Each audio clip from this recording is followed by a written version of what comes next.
We're going to be covering Lexi for Project Blue, and I wanted to kind of break it into two clean halves, both an ice version and a lightning version using both of her dual elements. I do think that it's going to be harder to find a version that's able to balance the two in this format compared to CC.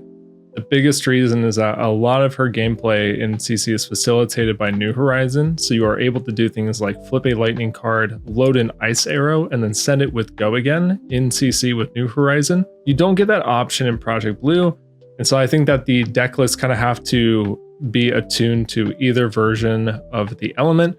So we're going to start with the ice half. The ice half is very similar to Azalea. If you're familiar, this is a deck that mainly wants to play a tall dominated arrow, but now with the ice on hits as opposed to the generic ranger disruptive on hits. We're mainly looking at cards like Blizzard Bolt that are going to give us a frostbite when we fuse, when we keep an extra ice card in our hand to reveal to the card's effect. So you're always going to be kind of playing mainly to arsenal a go again ice card. That way on your follow-up turn, you can flip it from your arsenal using Lexi's ability. And then when you flip it with her ability, you're going to give a frostbite. You're going to play it out of your arsenal. It's going to have go again, and then you're going to go ahead and load and fire an arrow. Hopefully another disruptive one at that. So the way this deck kind of plays is very similar to Icelander, where the cards you're going to be fusing with are going to be cards that you're going to want to arsenal and then play. The harder part with Icelander is that you can clear them out of your arsenal during your opponent's turn. And Lexi, because you're a ranger and you need an empty arsenal to be able to do this, you have to be very careful about what you put in there. Our equipment is very standard for this kind of thing. We just have generic boots for blocking 2. Bullseye bracers lets us get a little bit aggressive and get a free load in, so we can do stuff like Bolden Shot with the +1 from the bullseye bracers, not only giving a go again, loading itself for 0, but then also giving us an additional reload off of that. Honing Hood is a way that you can get 5 cards if you go second. That way you're able to put a card in your arsenal when your opponent passes, since you'll fail to put anything back in your hand, but you'll still get the quote load trigger from the Honing Hood. Or you can do it if you need to get a blue ice card out of your arsenal. You can even do it to put it in your hand as a resource card. So there is some smoothing out that this can do. Old Knocker is just a one-time use tunic. And then Shiver is the main core of the ice build. So we're mainly going to be choosing the Dominate. That way we can push these on hits through. People don't really have armor and they don't really have D-Reacts in this format. So you can also do it going second as well. This has the same kind of deal as Voltaire, where you are able to load it if you're going second and then start your turn with an extra card. So you can use the Honing Hood, you can use the Shiver. Really, either one works. But then when we look at the overall core of the deck, like I said, you're doing disruptive on hits. So you're looking at cards like Blizzard Bolt, right? Just very simple, give a frostbite. But the really good card here is going to be Chilling Ice Vein. If you're able to, for instance, play more than one in a turn, which usually won't happen. This deck can't really give go again. If you're playing this in CC, you definitely could with cards like Snaps or just revealing a lightning card and then loading the Chilling Ice Vein. You don't really get that kind of flexibility here.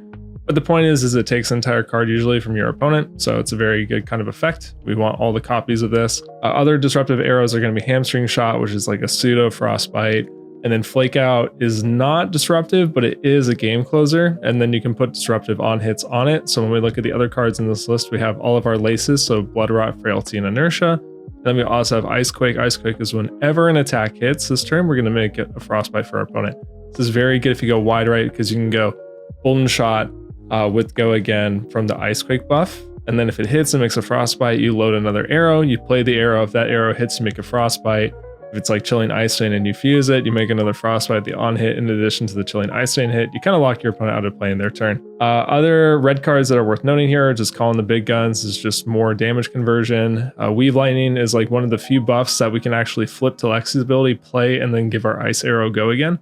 The main problem is that the lightning cards are mainly attacks, so flipping them and giving them go again, as you'll see in the lightning version, is very good. We don't really get to do that in the ice version because the whole point of this is we want to send 2 disruptive arrows per turn. Weave Lightning is a small way that we can do it. So if you ever get it, put it in your arsenal and then flip it on the next turn to Lexi, play it, and then fire 2 ice arrows in a turn. Winter's Bite's a really good card to put in your arsenal, right? You arsenal it, you flip it, you give them a frostbite, you play it, you rip a card from them. Really clean stuff. And then in terms of more ice cards to fuse, you're looking at cards like Winter's Bite, Cold Snap, Polar Blast, Winter's Grasp. These are just really clean cards. They're just easy blues to convert and stick in your arsenal. In terms of our inventory, we have a couple options here. We have Arctic. This is really good against aggro. You can put it in your arsenal, flip it, give a Frostbite, play it, give 3 more. You basically time walk any aggro deck like Fi or Briar, unless if they draw a blue. Death Touch is just good against fatigue style matchups where you want the game to go a little bit longer and you're worried about some fatigue. But this deck really shouldn't have a problem with fatigue, to be honest, but it's mainly just here as a popper into Illusionist. Same thing with Murkmire. This is good against Enigma. Salvage Shot can be good into some fatigue style matchups, like if you're able to give this Dominate and then resend it every single turn, it connects. So this is kind of your fatigue solution, but it's also good into like Gravy ally based decks. And then Sleep Dart is kind of good against heroes where you know it will be good. So when we go over to Lightning Lexi, I do think this is a more difficult version of the deck to pilot between the two. There's a lot of sequencing involved, and so this is going to take a lot of practice to get good with. I myself am nowhere close to proficient with this deck, but what you're going to be abusing here is the ability to give your first arrow go again. That's going to be really important, or attack in general. So that actually is a pretty big distinction. You can give things like Snatch go again if you have like a lightning non-attack in your arsenal. There's a lot of very interesting things that you can do here, or at the very least, you can flip a lightning card and then play an attack from your hand, and that will have go again, and then you can play the lightning card from your arsenal. There's a lot of really interesting stuff you can do here. So, for example, you could flip Lightning Surge from your arsenal, give your next attack go again, play Snatch with go again from hand, and then play the Lightning Surge after from arsenal with go again, load an arrow, fire an arrow, you get the idea. The main reason why you would want to play the lightning version of this deck is that it gets to abuse Death Dealer. You just pay 1, load it, but you get the card back, so you get to draw a new card. The reason why this is really insane is because you get to play Snapshot. It gets to break a couple rules in Flesh and Blood. So you're going to get to load with the Death Dealer at instant speed, and it'll refund the action point because the Death Dealer itself will give you go again. It's a really weird niche thing. So if you already have go again from the arrow, you'll end up netting an extra action point as well. So you can stack action points in this deck. It's very cool. You fire the Snapshot, you fuse it, you're able to then load with the Death Dealer at instant speed, assuming you have a card in hand, an arrow, a resource to load it. But then since you're doing a go again effect at instant speed, when the go again resolves, you are refunded your action point via the rules on go again. But you did this at instant speed when you had 0 action points, so you give yourself your action point back. You, in essence, give your attack go again. You're able to keep playing your turn, fire your thing. You have a new card in hand from the Death Dealer load. If you fire off another Snapshot, fuse it, you can reload again with Death Dealer. You kind of get how these turns can get really silly very quickly. You could even net action points as well if your attack already had go again, and then you just activate the Death Dealer at instant speed with the go again effect, giving you an action point. But then we have like the Aurora staples, right? Like Entwine Lightning, Second Strike, Lightning Surge, Sizzle, even Skizzix is really cool. You can flip it. The Skizzix will have go again regardless of where it comes from, has the extra +1. Dazzling Crescendo is just a card that you can load with Death Dealer to give you your card draw, and then it's just an easy 0 for 4 with go again. So that's kind of how the deck wants to play, just a lot of aggro. The interesting card to note here is Electrify. It's not a card that's really been seen a whole lot in the past couple of years. You're mainly just going to play from your arsenal after you flip it to give your next attack go again, play it, refund your card, and now you have like a +3 on hit. It's kind of like Burn Up Shock a little bit. It's just a good card for pushing some of this damage through. If this deck gets to go second and present like a 5-card hand, if you use Honing Hood to give yourself that 5-card hand going second, you can very easily deal 20 damage with this deck. It's not hard. So we'll get into some games. That way you can see how you'd pilot either of these versions. All right, we're playing into Briar here, and I think we're gonna have a pretty simple turn one. We're just going to probably arsenal one of our attack action lightning cards specifically. So we'll go ahead and we'll end the turn.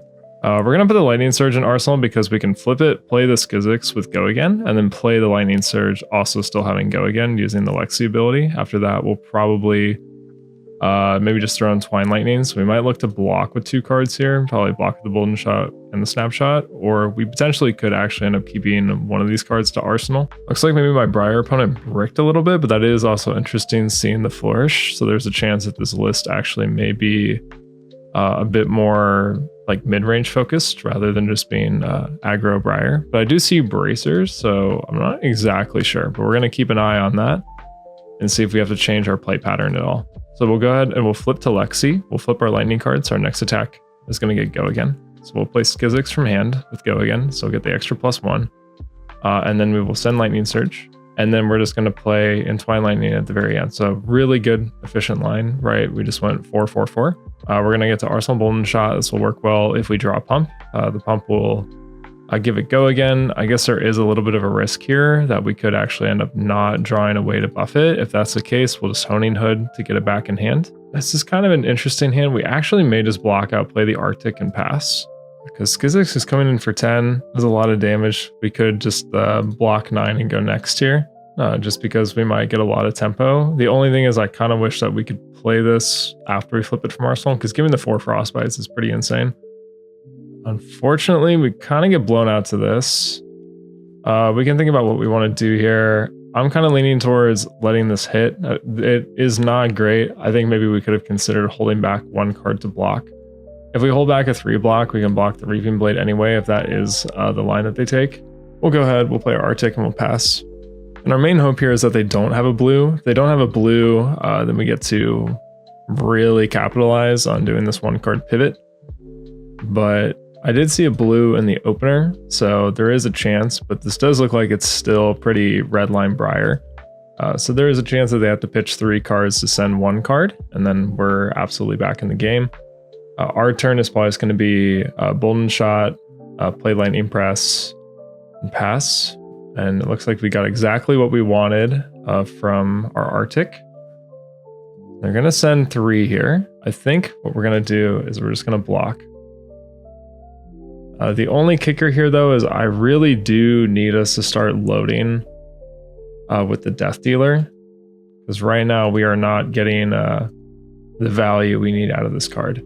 We do just need to live 1 more turn here. I don't know if it'll happen or not. We don't really have any blocking equipment, and we need to keep a lot of cards to the Electrify to have max value. We'll go ahead and we'll send our Bolden Shot, and we're going to Lightning Press it to give go again.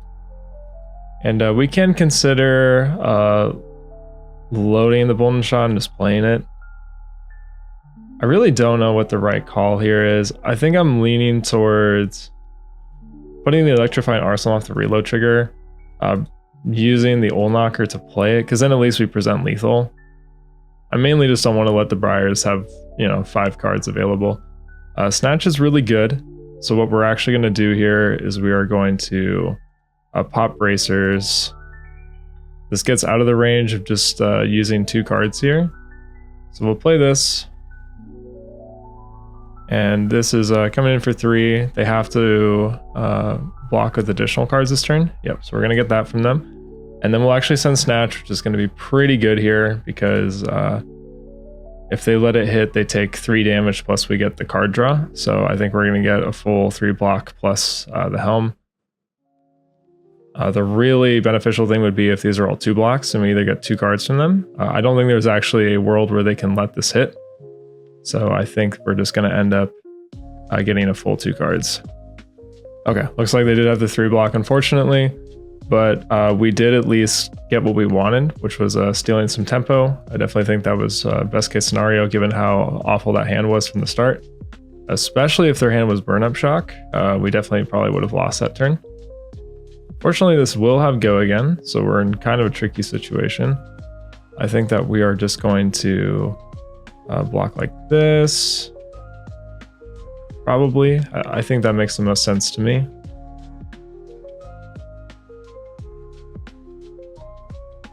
Snatch comes in for 4. We still have to block it because of the Burn Up Shock. So not great. But we are just going to play our Arctic and pass, so I think we're just going to activate the Hood here. Just put in an Arsenal, that way we can flip it, give a Frostbite, play it, give 3 more. Unfortunately, this hand is actually completely unplayable unless if we top deck a Lightning card. Looks like my opponent is just going to pass. Unfortunately, I think we might have accidentally lost this game purely off of just not drawing a Lightning card. It entirely comes down to this top deck. Wow, okay, we got bailed out for no reason.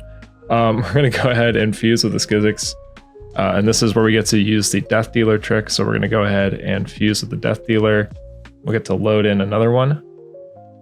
We're going to play our Snapshot once again, fusing with Skizix. So now we have another available load on the Death Dealer. So another card draw. We'll go ahead and play the Dazzling Crescendo fusing with the Sizzle. So we just got to combo in the end game. Absolutely backbreaking for my opponent. The question is if we want to Lightning Press now. I don't think we need to. Then we'll go and we'll send this in for 6. And my opponent needs to block in a particular way. If they just block like this, they will lose. So we'll get the game off of this unless they have another D-React. They do not, we scoop it up. Wow, really crazy. So that could have absolutely bricked in the end and we may have accidentally lost the game, but at least drawing the lightning card there was really helpful because it kind of shows how that combo turn kind of works. So I'm actually really glad it panned out like that, where you're just gonna play a snapshot, use the lightning card, use your death dealer again, get your action point back, do it all over again. All right, so we're playing against Katsu here. Our main game plan is going to be trying to Honing Hood something going second. I think the Cold Snap from Arsenal makes the most sense. We'll probably hit whatever they Arsenal, and then we'll also get to give them a Frostbite as well.